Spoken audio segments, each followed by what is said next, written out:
Good morning everybody. सभी भैया बहनों को नमस्कार।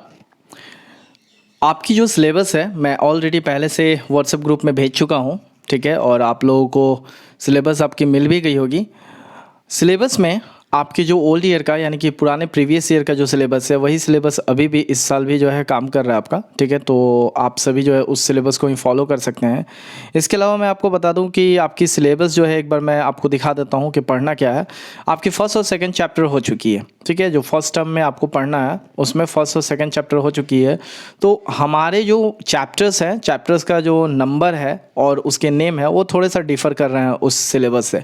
तो हम लोगों को जो है ना अभी केवल नेम से जो है चलना है, यानी चैप्टर का जो नेम है उस चीज़ को जो है पढ़ना है। तो उसके अकॉर्डिंग चैप्टर थर्ड में आपकी पाइथन दी हुई है जो कि प्रोग्रामिंग लैंग्वेज है। तो प्रोग्रामिंग लैंग्वेज आपको फर्स्ट टर्म में नहीं पढ़नी है, सेकंड टर्म में पढ़नी है, ठीक है। तो इसलिए सेकंड टर्म में जो है हम पढ़ेंगे और उस सिलेबस के अकॉर्डिंग आपकी इमेज एडिटिंग और एनिमेशन इन इमेज एडिटिंग या दोनों चैप्टर जो है आपको फर्स्ट टर्म में पढ़ना है। तो आप 2 चैप्टर पढ़ चुके हैं, यानी नंबर सिस्टम यह भी आपको फर्स्ट टर्म में ही पढ़ना है। तो नंबर सिस्टम आपने पहले ही पढ़ लिया तो वो कंप्लीट हो चुका है। प्लस जो है IT अराउंड द ग्लोब जो कि आपकी फर्स्ट चैप्टर थी वो भी आपने पढ़ लिया है। अब ये थर्ड चैप्टर आपकी नंबर जो है आपकी रॉन्ग है, यानी कि यहाँ पे आप देख सकते हैं चैप्टर 5 दिख रहा है, बट आपको जो है पढ़ना है इमेज एडिटिंग ही, ठीक है ना। मैं आपको बता दूं चैप्टर 5 और इमेज एडिटिंग आपको पढ़ना है। तो चलिए देर न करते हुए शुरू करते हैं, ठीक है। Student, you have ever seen your reflection in the curved mirror, concave, convex, etc. in the physics lab or in a mirror maze. So in a carnival, the image that you see in such mirror is temporary. But when you take a photograph, it becomes a permanent image in hard copy or in soft copy. सबसे पहले इस chapter को मैं समझाने से पहले बताने से पहले आपको ये बता दूं कि एक भी वीडियो मैं इसलिए बनाता हूं ताकि आपको अच्छे से समझ में आ जाए। दूसरी चीज़ है कि लाइव स्ट्रीमिंग, लाइव जो इंटरेक्टिव क्लास होती है उस स्ट्रीमिंग में ठीक तरह से आवाज़ नहीं आ पाती है आपकी, या मेरी आवाज़ आप तक नहीं पहुंच पाती है। इस सुविधा के लिए, आप लोगों की सुविधा के लिए मैं क्या कर रहा हूँ कि अभी रिकॉर्डेड वीडियो जो है आपको प्रोवाइड कर रहा हूँ। तो इसलिए आपसे आग्रह है कि ज़्यादा से ज़्यादा जो है आप इस वीडियोज़ को जो है अच्छे से देखें, स्किप ना करें। दूसरी चीज़ है कि अच्छे से समझें, है ना। और जो चीज़ नहीं समझ में आता है उसकी कॉपी लेकर के जो है एक नोट तैयार कर लें, ठीक है। और नेक्स्ट जो है जब भी इंटरेक्टिव क्लासेस जो है लिया जाएगा, हफ्ते में एक इंटरेक्टिव क्लास भी आपको प्रोवाइड की जाएगी उस दिन जो है, या फिर आप ऐसे भी जो है फ़ोन करके, मेरा नंबर आप सभी के पास है 7250828669, आप आसानी से उस पर फ़ोन कॉल करके भी पूछ सकते हैं। भैया बहन, मैं आपको बता दूं कि आपकी ये कंप्यूटर की जो चैप्टर्स हैं बहुत इंपॉर्टेंट है, क्योंकि आगे जो है 9th क्लास में भी आपको कंप्यूटर पढ़ना है। This is a necessary subject, compulsory subject, ठीक है। उससे आपको बहुत लाभ भी होने वाला है, बहुत लाभ होगा। जैसे मान लेते हैं आप 5 सब्जेक्ट्स होते हैं आपके बोर्ड में, ठीक है, या 9th में भी। तो जिस भी सब्जेक्ट में आपकी सबसे कम मार्क्स आती है, तो जो आपने एक्स्ट्रा विषय ले रखा है जिसको कंपल्सरी एड ऑन सब्जेक्ट बोलते हैं, उस सब्जेक्ट की मार्क्स जो है उसमें इंक्लूड हो जाती है, ठीक है। तो इसलिए यह आपके लिए बहुत अनिवार्य भी है। दूसरी यहाँ पे मैं बात बताऊँ कि आपकी जो चैप्टर ये मैं पढ़ा रहा हूँ, ये चैप्टर जो है थोड़ी लंबी हो सकती है, इसलिए पार्ट वाइज वीडियो मैं लेकर के आऊँगा। लेकिन अभी आपकी एग्ज़ाम्स है, 20 से आपकी एग्ज़ाम होने वाली है, आपको रूटीन जो है ग्रुप में मिल चुका होगा। देन जो है आप सभी जो है कोशिश करेंगे कि ज़्यादा से ज़्यादा अच्छे से स्टडी करें इसको, ताकि जो है आप सभी को किसी प्रकार की समस्या ना हो, किसी भी प्रकार की कोई समस्या ना हो। तो चलिए देर न करते हुए जो है एकदम शुरू करते हैं ध्यान से। 2 पार्ट में लगभग जो है इस चैप्टर को मैं फिनिश करता हूँ, उसके बाद से इसकी क्वेश्चन आंसर भी आपको प्रोवाइड हो जाएगी, मिल जाएगी, ठीक है। तो चलिए शुरू करते हैं। तो हमारा जो है अभी चैप्टर जो है वो है image editing in GIMP, it mean GNU image manipulation program, ठीक है। तो इस चैप्टर के बारे में हम पढ़ने जा रहे हैं। तो अभी जो है शुरू में आपने एक पैराग्राफ जो मैंने बताया उसमें बताया जा रहा है कि आपने जो है अक्सर अपनी जो इमेजेस है उसकी रिफ्लेक्शन जो है मिरर में देखी होगी, लेकिन जो मिरर में आप इमेजेस देखते हैं वो परमानेंट इमेज नहीं होती है, ठीक है। बट अगर किसी प्रकार की जो फोटोग्राफ्स आप जब लेते हैं कैमरे से और उसके बाद से उसे प्रिंट करके निकालते हैं तो वो हार्ड कॉपी में आपकी परमानेंट इमेज होती है। But gone are the days when the snapshots used to stored in album. Now we generally save our image photos in digital format. Digital photos or the image can be edited to give new or the changed look. लेकिन अब जो है समय काफ़ी ज़्यादा परिवर्तित हो गया, बदल गया है। अब क्या है, सभी लोग जो है स्नैपशॉट लेकर के यानी फ़ोटोज़ वगैरह लेते हैं मोबाइल फ़ोन से, कैमरे से, और उसे जो है डिजिटली जो है स्टोर करके रखते हैं मेमोरी में, ठीक है, और उसे जो है आसानी से देख भी सकते हैं, ठीक है। दूसरी चीज़ है कि जब उसे स्टोर करते हैं तो उसको स्टोर करने से पहले उसको थोड़ा सा एक्स्ट्रा ऑर्डिनरी लुक भी देते हैं, जैसे उसकी कंट्रास्ट हो गई, कम्प्लेक्शन हो गई, है ना। इन सब सारी चीज़ों को हम जो है मॉडिफाई कर सकते हैं, ठीक है। तो उससे बोलते हैं image editing. Image editing is the process of the altering the look of the original image. Image editing है क्या? तो इमेज एडिटिंग जो आपकी ओरिजिनल इमेज की लुक होती है उस लुक से थोड़ी सी डिफरेंट लुक बनाते हैं, उसे हम इमेज एडिटिंग करते हैं। अब इस इमेज एडिटिंग में बहुत सारे जो है टूल्स का यूज़ करके हम अल्टरिंग करते हैं उस लुक को, उस इमेज के लुक को। Before the advancement of the computer, traditional analogue image editing process, also known as the photo retouching, was more in practice. It was done with the help of the tools like the brush, paint, oil, etc. Nowadays, image editing can be done with the help of the image editing software. The photos or the images in the digital format are made of the grids of the picture elements called the pixel. By using an image editor tool in the computer, a user can change the value of the pixel and edit an image in different ways and can change its look. Image editing process include the various kinds of the tasks such as selecting, creating or removing layers, size alteration, cropping an image, removal of unwanted elements, color change, sharpening, and softening brightness, merging of image, applying the special effects, etc. Traditionally, it is not possible to perform such tasks without using a computer. In computer, the above tasks can be easily done with the help of the image editing software in a short time. Some commonly used image editing softwares are Adobe Photoshop, Picasa, Paint.net, Adobe Lightroom, GIMP, etc. Adobe Photoshop and the GIMP are the most commonly used software. जी हाँ, आपको यहाँ पे बताया गया जो कि इसमें दिया हुआ है, आई थिंक जो है आप सभी को समझ में भी आ रहा होगा, बट जो है फिर भी जो है मैं डिफ़ाइन कर देता हूँ इसको हिंदी में, क्योंकि इंग्लिश टू इंग्लिश आपको जो है समझ में शायद नहीं आए, इस वजह से मैं आसान किए देता हूँ इसको।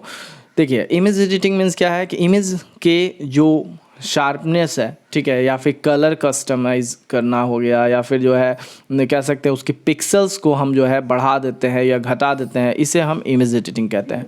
जैसे आपने जो है देखा होगा अक्सर जो है अपने मोबाइल फ़ोन में किसी भी प्रकार के इमेज को जब आप जो है लेते हैं यानी कि फ़ोटोज़ खींचते हैं, ठीक है, तो आजकल बहुत सारे ऐसे एप्लीकेशंस हैं जिस एप्लीकेशन के माध्यम से आप उसकी ब्राइटनेस या कलर जो है कंट्रास्ट थोड़ी सी चेंज कर सकते हैं या फिर उसके कम्प्लेक्शन को फेयर कर सकते हैं। बट होता क्या है कि उसकी जो पिक्सल होती है वो बिल्कुल सेम नहीं रह जाती है। मगर जब अगर हम कंप्यूटर में किसी प्रकार के एप्लीकेशन का यूज़ करते हैं जो कि इमेज एडिटिंग के काम आता है, तो वहाँ पे हम लोग पिक्सल को घटा सकते हैं और बढ़ा भी सकते हैं और अच्छा जो है इमेज करेंगे। और दूसरी चीज़ है कि आपकी जो इमेज की पिक्सल्स होती है, अब पिक्सल क्या होता है ये चीज़ जो है समझ ले। पहले पिक्सल जो है स्मॉल एलिमेंट होता है, सबसे छोटा एलिमेंट जो होता है ना ग्राफिक एलिमेंट, वो होती है पिक्सल। छोटे छोटे डॉट्स से जो है मिल करके जो है ना कोई भी इमेज बनता है, ठीक है ना। तो इस छोटे छोटे डॉट्स को जो है ना, नंबर ऑफ़ डॉट्स जो होती है जो स्क्रीन पे मौजूद होते हैं, उसको हम पिक्सल कहते हैं। अब ये पिक्सल्स जो है कैसे कह सकते हैं किस चीज़ पे डिपेंड करता है, क्या होता है, तो उसके लिए हम समझने के लिए अभी जो है आपकी जो इमेज यहाँ पे दिखाई पड़ रही है आपको स्क्रीन पे, इसको मैं जूम करके दिखाता हूँ, ठीक है। अभी आप जो है कुछ अंतर महसूस करोगे। अभी आप देखोगे यहाँ मैं जब इसको जूम कर रहा हूँ, ठीक है, यहाँ आप देखोगे जूम कर रहा हूँ, तो आपको यह इमेज जो है अब काफ़ी ज़्यादा डिफरेंट लगने लगा, यानी कि बिल्कुल अलग दिखने लगा, ठीक है। पहले क्या था, बिल्कुल शार्प दिख रहा था, अब देखिए ये इमेज जो है कैसे दिख रहा है, बिल्कुल एकदम अलग अलग, ठीक है। तो यह जो है पिक्सल्स हो गए, देख रहे हैं छोटे छोटे जो डॉट्स आपको दिखाई पड़ रहे हैं, स्क्वायर, यह हो गई आपकी पिक्सल, ठीक है। अब यह पिक्सल्स जो है जब बहुत सारे पिक्सल एक साथ जो है जुड़ रहे हैं, ठीक है, जब जुड़ रहे हैं तो आप क्या देख रहे हो कि इमेज बना रहे हैं, ठीक है, इमेज बना रहे हैं। अब देखिए यहाँ पे एक बच्ची की जो है चित्र यहाँ पे देख रहे हो, अगर इसको मैं जूम करूँ यहाँ पे तो आप देखोगे इसमें भी पिक्सल्स हमें दिखाई पड़ेंगे, छोटे छोटे छोटे छोटे छोटे। अब यही बहुत सारे जो है पिक्सल्स जब जो है ज्वाइंट हो जा रहे हैं एक बार में, ठीक है, आप देखोगे यहाँ पे ऐसे ज्वाइंट हो जा रहा हो तो कितनी क्लियर इमेज जो है तैयार हो रही है, ठीक है। यहाँ देखोगे अभी आप बिल्कुल क्लियर इमेज जो है तैयार हो गई, ठीक है। तो इसे हम पिक्सल कहते हैं, ठीक है। अब ये नंबर ऑफ द पिक्सल यानी जितना ही अच्छा जो है, जितना ही ज़्यादा जो है पिक्सल्स होंगे उतना ही अच्छा जो है हमारा इमेज होगा, ठीक है। तो आप जब कैमरा वगैरह का चयन करते हैं, यानी कि जब मोबाइल फ़ोन्स वगैरह स्मार्टफोन खरीदते होंगे तो आप देखते होंगे अक्सर कि जो है कितने मेगापिक्सल का जो है इसमें कैमरा लगा हुआ है। इट मीन जो है कितना ज़्यादा से ज़्यादा पिक्सल वो कवर कर सकता है, ठीक है। तो उससे जो है इमेज की शार्पनेस जो है बहुत अच्छी होती है, ठीक है। यानी कि ज़्यादा जूम करने के बाद से भी वो इमेज जो है कह सकते हैं फटता नहीं है, ठीक है, डिस्ट्रॉय नहीं होता है। तो इमेज एडिटिंग यही है। अब इमेज एडिटिंग के लिए बहुत सारे ऐसे सॉफ्टवेयर्स का यूज़ करते हैं हम कंप्यूटर में, जैसे यहाँ पे एडोब फोटोशॉप हो गई, पिकासा हो गई, ये सब सारे। ज़्यादातर जो है जो मोस्ट फेमस है वो एडोब लाइट या फिर जो है GIMP यानी कि GNU इमेज मैनिपुलेशन प्रोग्राम, जो आपकी इमेज एडिटर सॉफ्टवेयर है, इसका हम लोग यूज़ करते हैं। अब चूँकि GNU इमेज मैनिपुलेशन प्रोग्राम जो GIMP है, यह एक फ्रीवेयर जो है ना डिस्ट्रीब्यूशन है, ठीक है ना। इस वजह से इसको आसानी से हम कहीं से भी इंटरनेट से आसानी से हम डाउनलोड कर सकते हैं, ठीक है। GIMP is a freeware and can be downloaded from the website www.gimp.org. The first version of the GIMP was written by the Peter Matthews and Spencer Kimball. Some basic terminology used in GIMP, कुछ जो है basics terminology है जो कि image. अब image क्या होती है तो सभी को पता है। Image are the basic object और the entities it corresponds to a file such as a TIFF or the JPEG file. Instead of the thinking of it as one sheet of the paper with a picture on it, we can compare it with stack of sheet called layer. यानी कि बहुत सारे जो है इसमें layer होते हैं, यानी एक के ऊपर एक जो है हम बहुत सारे इमेजेस लगा सकते हैं। कुछ जो है बैकग्राउंड्स भी डाल सकते हैं, ठीक है ना। तो बहुत सारे इसमें जो है आ सकते हैं। इमेज में बहुत सारे कैटेगरीज होते हैं, उसके बारे में हम लोग आगे डिफाइन करेंगे। आगे चलते हैं, रिजोल्यूशन क्या होती है, ठीक है। तो आपकी जो स्क्रीन होती है, प्रत्येक व्यक्ति की जो स्क्रीन होती है, जैसे कि अभी ये मोबाइल फ़ोन आप जो यूज़ कर रहे होंगे, उस मोबाइल फ़ोन की जो स्क्रीन होगी, ठीक है ना, उस स्क्रीन में नंबर ऑफ़ डॉट्स यानी नंबर ऑफ़ द स्क्वायर जो होती है, यानी नंबर ऑफ़ पिक्सल कितने दिए हुए हैं, ठीक है ना।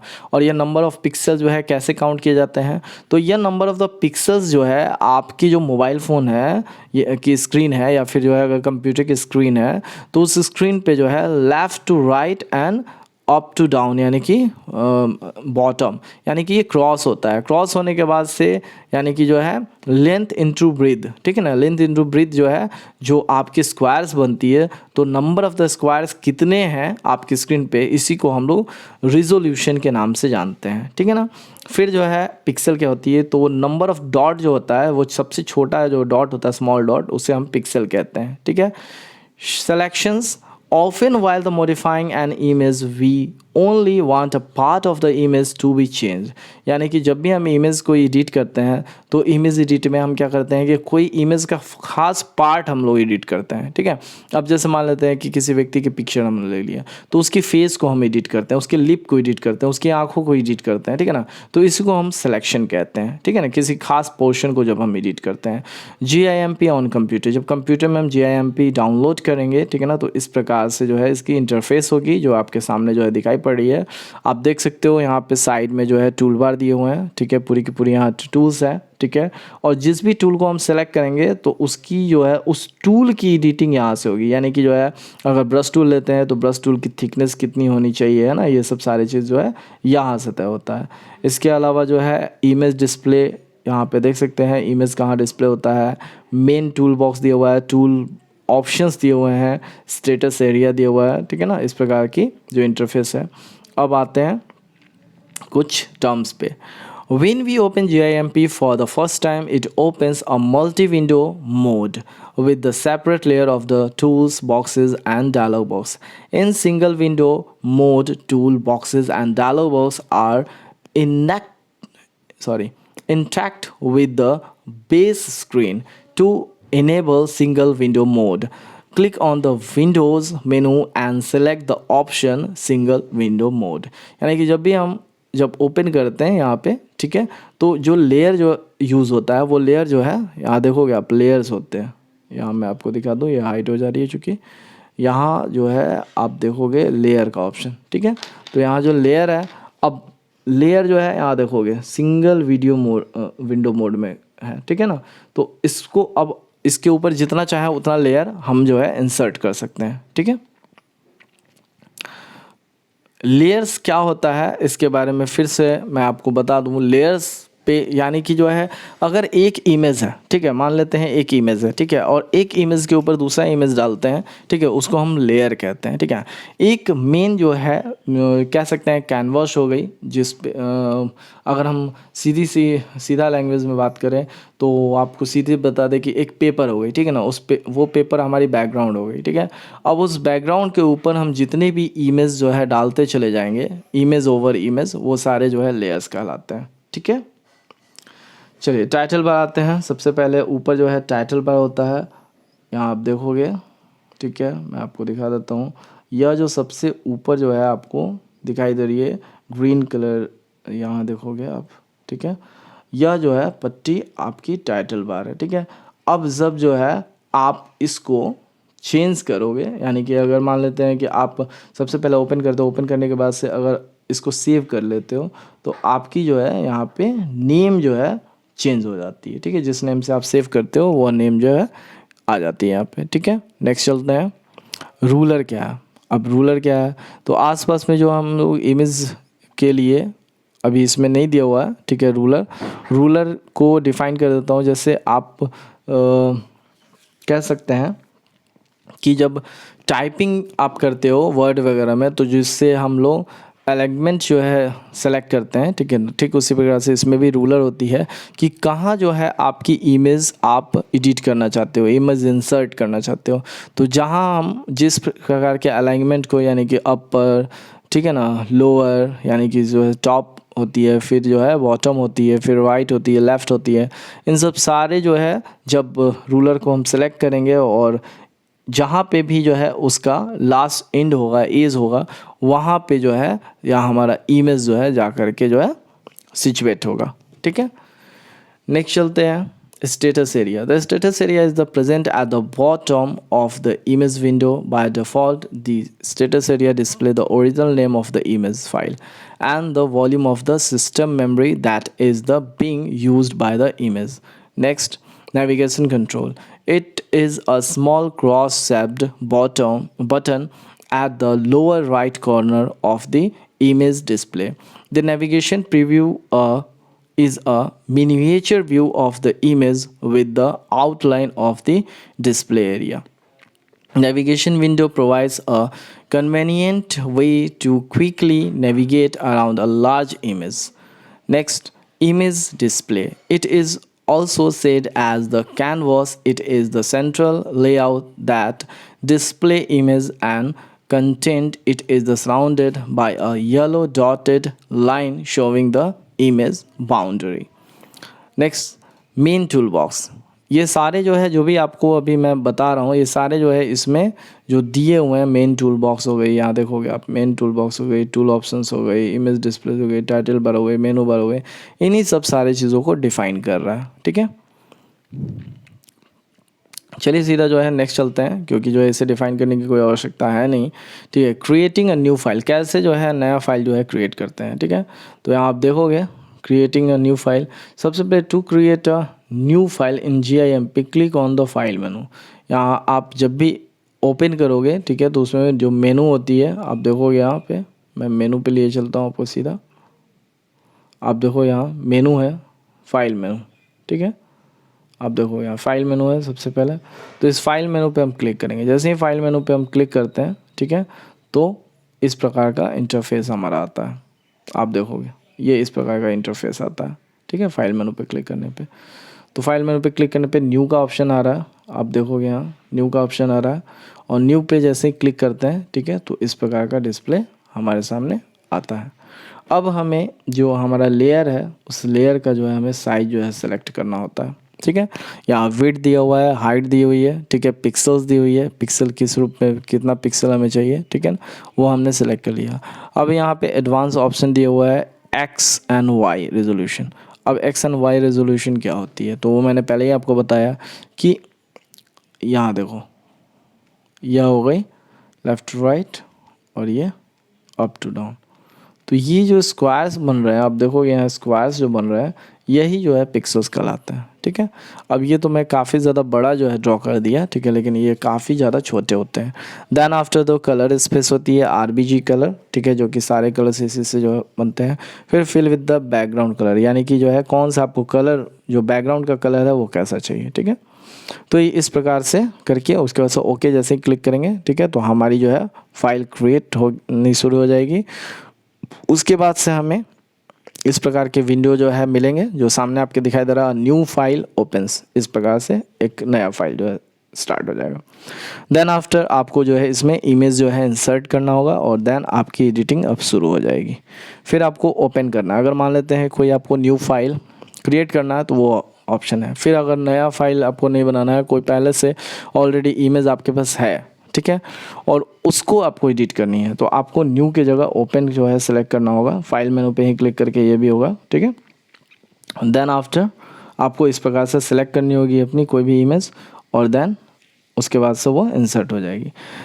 अब आते हैं कि सेव कैसे करते हैं। ठीक, उसी तरह से जब हम लोग एडिट वगैरह कर देते हैं फाइल को, ठीक है, तो उसके बाद से जो है क्या करते हैं, हम लोग फाइल पे क्लिक करते हैं। फाइल पे क्लिक करने के बाद से सेव एज ऑप्शन पे आता है। सेव एज ऑप्शन पे जैसे जाएंगे तो हमारे फाइल नेम पूछा जाएगा, फाइल नेम में हम सेव करते हैं अपने फाइल को डाल करके और वो सेव हो जाती है।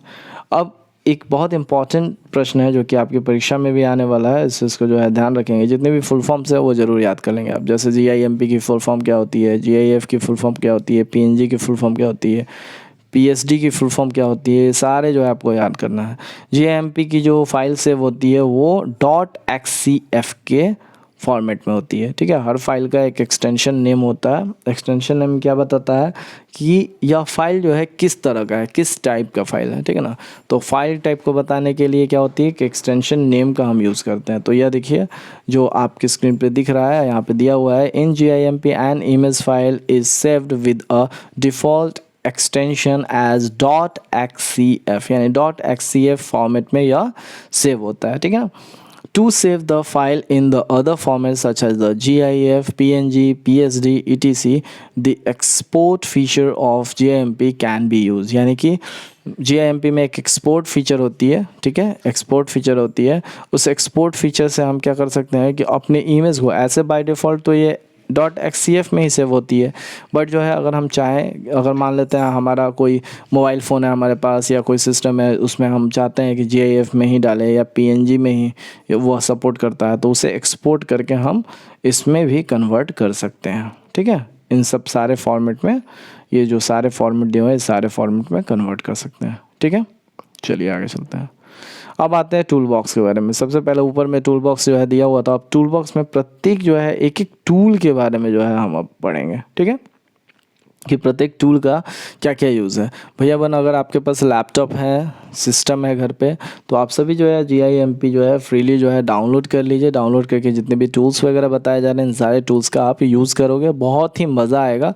It's a great fun. Okay, so pencil tool, pencil tool का क्या यूज़ है। पेंसिल टूल का जो है फ्री वेयर राइटिंग का जो है हम काम करते हैं पेंसिल टूल का, यानी कि जैसे अभी आपके स्क्रीन पे मैं जो कुछ भी लिख रहा हूँ, ठीक है, आप देखोगे यहाँ पे, जैसे मैं यहाँ पे आपको कुछ भी लिख करके दिखाया, ठीक है, तो यह जो है पेंसिल टूल का ही कमाल है। ठीक है ना, यह पेंसिल टूल के कारण ही हो रहा है। ठीक है, तो फ्री वेयर जो है अगर हमें लिखना है कुछ भी स्क्रीन पे, तो उसके लिए पेंसिल टूल का हम यूज़ करते हैं। ठीक है, नेक्स्ट है रेक्टेंगल टूल। रेक्टेंगल टूल क्या है, rectangle select tool, sorry rectangle select tool.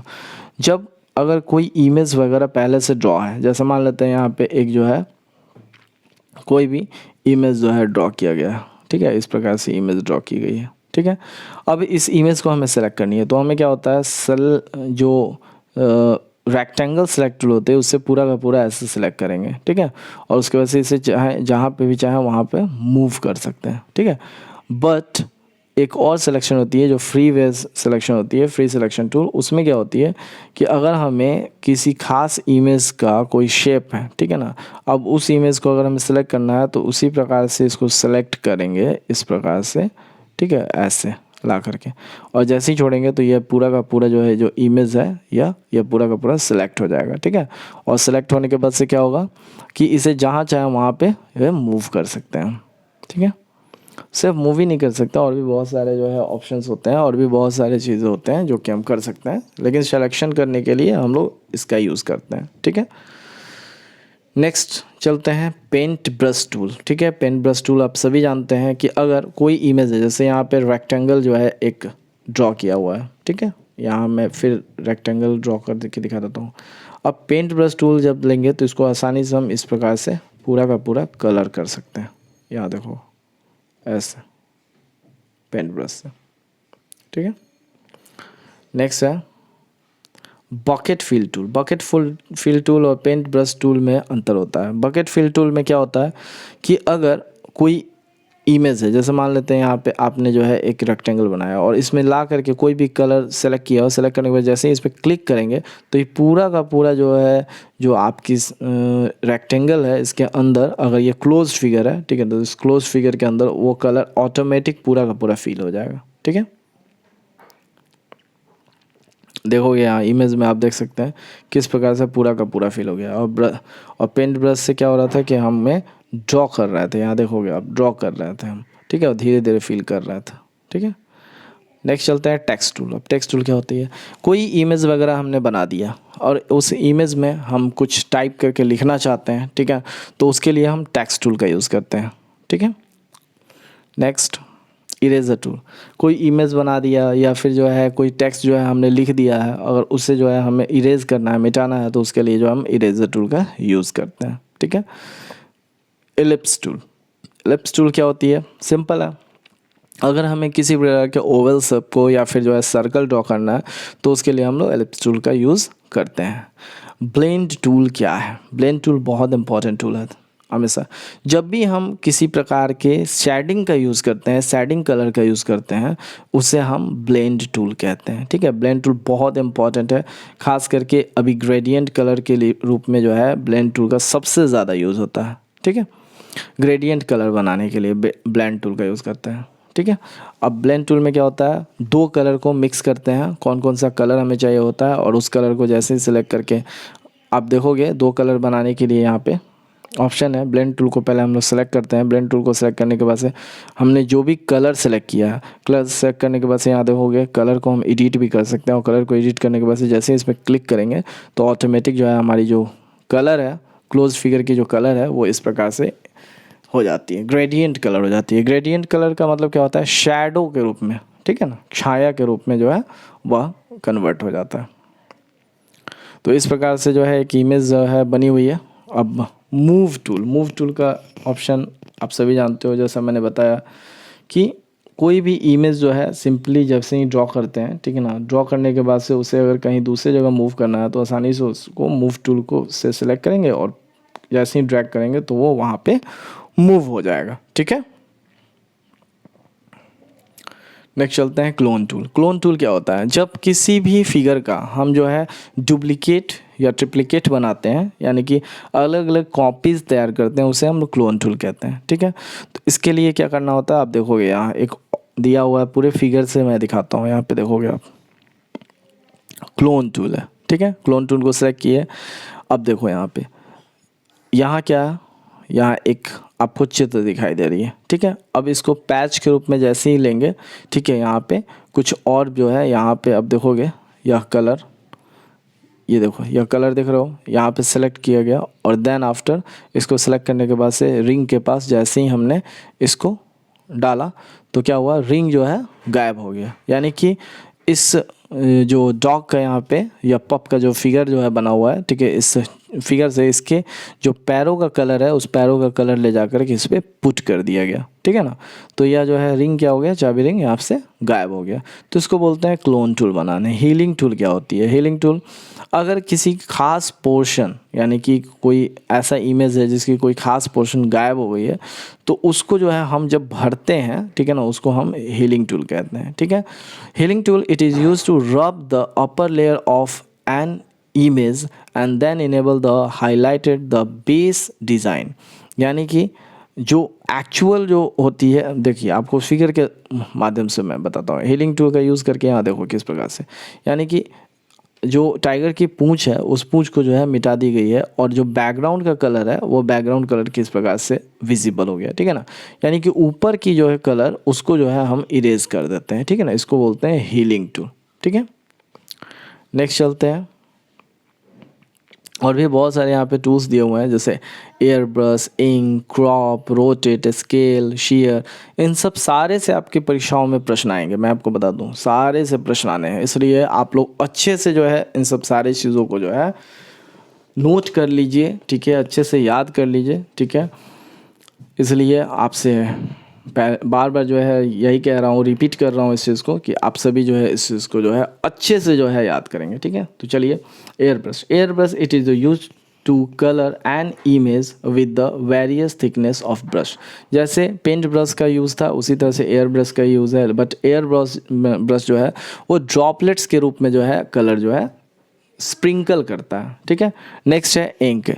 It is use for the painting an image. एक इमेज को पेंट करने के लिए हम लोग इंक का यूज़ करते हैं। देन आफ्टर क्रॉप, किसी इमेज के किसी खास पोर्शन को कट करने के लिए हम लोग क्रॉप टूल का यूज़ करते हैं। रोटेट टूल से क्या होता है, अगर हमारी इमेज जो है जिस भी कह सकते हैं अगर मूव की हुई है, जैसे मान लेते हैं कि एक छोटा सा फिगर लेते हैं, जैसे यहाँ पे एक हमने ड्रॉ किया रेक्टेंगल, ठीक है ना। अब इसे हम लोग मूव करेंगे तो ये क्या होगा, रोटेट करेंगे तो क्या होगा, ये ऐसे बन जाएगा, ठीक है ना। यानी जितनी डिग्री चाहे उतनी डिग्री जो है हम इसे रोटेट करके राइट टू लेफ़्ट या लेफ़्ट टू राइट रोटेट करके इसे क्लॉकवाइज या एंटी क्लॉकवाइज घुमा सकते हैं। स्केल क्या होती है, यह जो है हमारी जो इमेज होती है उसकी कैनवास को जो है कैनवास के ऊपर जो है बड़ी या छोटी कर सकती है, ठीक है। नेक्स्ट है शेयर जो है बहुत इंपॉर्टेंट है। It is use to change the display structure of an image by shifting the layer of the image to some direction. यानी कि आपकी जो लेयर है वो क्या होगी, अलग अलग दिशा में, यानी शैडो का रूप लेती है वो, ठीक है ना। शैडो बनाने के लिए जो है इसका यूज़ किया जाता है, ठीक है, शेयर का। नेक्स्ट चलते हैं, perspective। This tool is used to transform the image in the different angles which changes the visual appearance of the image। flip tool क्या होती है, flip tool बहुत ही अच्छी टूल है, ठीक है। इससे क्या होता है कि हमारे जो भी टेक्स्ट या इमेजेस होते हैं वो फ्लिप हो जाती है। फ्लिप यानी कि अगर मान लेते हैं कि हमारी कोई इमेज बिल्कुल जैसे फॉर एग्जांपल, सॉरी ये गलत हो गया, ठीक है। मान लेते हैं हमने जो है एक ऐसे रेक्टेंगल ड्रॉ किया, ठीक है। अब यह रेक्टेंगल जो है अगर फ्लिप करते हैं, जितने भी डिग्री फ्लिप करेंगे तो उतनी डिग्री ऐसे बन जाएगा। देखो आप ऐसे, आपको फिगर देख कर समझ में आ गया होगा कि फ्लिपिंग का मतलब क्या होता है, ठीक है। चलिए नेक्स्ट चलते हैं। Keys transform। It is used to select a part of the image and apply a pattern with the selected area। Next है color picker। It is used to pick a color from the image that is opened on the screen। मान लेते हैं कि आपको कोई colour बनाने नहीं आ रहा है या कलर सेलेक्ट करने नहीं आ रहा है, ठीक है। मतलब कौन सा कलर है, वो कलर जो है पहले से इमेज में दी हुई है और वो कलर आपको बनाने नहीं आ रहा है, तो पिक कलर के माध्यम से जो टूल होती है इससे क्या करेंगे, जैसे ही पिक कलर जो कलर पिक कर टूल होती है इस टूल पे क्लिक करेंगे और आपकी इमेज जो स्क्रीन पे दिखाई दे रही है उस इमेज के किसी भी पोर्शन का जो कलर होता है उस पर जाके क्लिक करेंगे तो ऑटोमेटिक हमारी जो कलर होगी, कलर बॉक्स की कलर वो वैसी ही कलर की हो जाती है। और देन आफ्टर हम क्या करेंगे कि उस कलर का यूज़ हम किसी और जगह भी कर सकते हैं। नेक्स्ट है जूम टूल से हमारी जो इमेजेस है वो स्क्रीन पे मैग्नीफाई हो जाती है, बड़ी हो जाती है, जिसके वजह से अगर उसमें किसी भी प्रकार की कुछ जो है छूटी होती है कोई चीज़, ठीक है ना, तो उसे हम ध्यानपूर्वक देख करके इरेज या फिर जो है उसे हम ठीक ठाक कर लेते हैं, एडिट कर लेते हैं, ठीक है। उसी प्रकार से मेज़र टूल है, मेज़र टूल से हम उसकी डिस्टेंस, एंगल, ठीक है, इमेज की, ये सब सारे मेज़र कर लेते हैं जो कि हमारे स्टेटस बार पे दिखाई पड़ती है। फ्री सिलेक्शन, फ्री सिलेक्शन के बारे में मैंने पहले ही बता दिया, रेक्टेंगुलर सिलेक्शन था और फ्री सिलेक्शन मैंने बता दिया। Fuzzy selection, it is use to select the continuous region, ठीक है। अब जो सेम कलर का जो आपका जैसे कोई इमेज है और इमेज में जो है कोई इमेज में कोई खास पोर्शन सेम कलर का है तो वह जो है ऑटोमेटिक जो है सेलेक्ट हो जाएगा, ठीक है ना, कलर के according, basis of colour. Select by the colour, वही हो गया फजी सिलेक्शन, सेम उसी तरह से सेलेक्ट बाय द कलर, वो भी ऑप्शन सिमिलर होता है, बस वही है कलर के अकॉर्डिंग जो है यह सेलेक्ट होता है। सीजर सिलेक्शन, सीजर सिलेक्शन में होता है किसी खास पार्ट को जब हम लोग सेलेक्ट करते हैं तो वो वहाँ से कट आउट हो जाती है, यानी कि कट हो जाती है। फॉरग्राउंड सिलेक्शन, फॉरग्राउंड सिलेक्शन यानी कि जैसे मान लेते हैं कि बहुत सारे आपने इमेज बना रखी है, लेयर पे लेयर डाल रखी है, ठीक है ना, तो जैसे ही आप क्लिक करोगे, ठीक है, उस इमेज पे, तो जो सबसे पहले ऊपर जो इमेज होगा, सबसे ऊपरी जो लेयर होगा वो सेलेक्ट होगी, ठीक है। Foreground and the background colour, foreground और बैकग्राउंड कलर मैंने पहले भी बताया कि फॉरग्राउंड यानी कि जो है ऊपर का कलर होता है और बैकग्राउंड कलर यानी कि उसके पीछे का जो है कलर होता है, ठीक है। एडिशनल इफेक्ट, अब आते हैं एडिशनल इफेक्ट, यह बहुत इंपॉर्टेंट है, इस चीज़ को जो है थोड़ा समझेंगे, बट मुझे लगता है भैया बहन की जो है वीडियो काफ़ी ज़्यादा लंबी हो गई है, ठीक है, इस कारण से इस वीडियो को, इस चैप्टर को यहीं समाप्त करते हैं। अगले पार्ट का आप इंतज़ार करेंगे, फिर नेक्स्ट आपकी जब भी पीरियड होगी, अगर कल पीरियड है तो आपको नेक्स्ट पार्ट की में अगर ये चैप्टर की पूरी जो है एंड वाली जो है पार्ट आपको मिल जाएगी, आप वहाँ से सारी चीज़ों को नोट डाउन कर लेंगे और नेक्स्ट डे उसकी जो है क्वेश्चन आंसर आपको ग्रुप में मिलेगी, तो आप जो है देखना ना भूलें इस वीडियोज़ को, ठीक है। तो चलिए समाप्त करते हैं यहीं पे, स्वस्थ रहिए, व्यस्त रहिए, पढ़ाई कीजिए, धन्यवाद।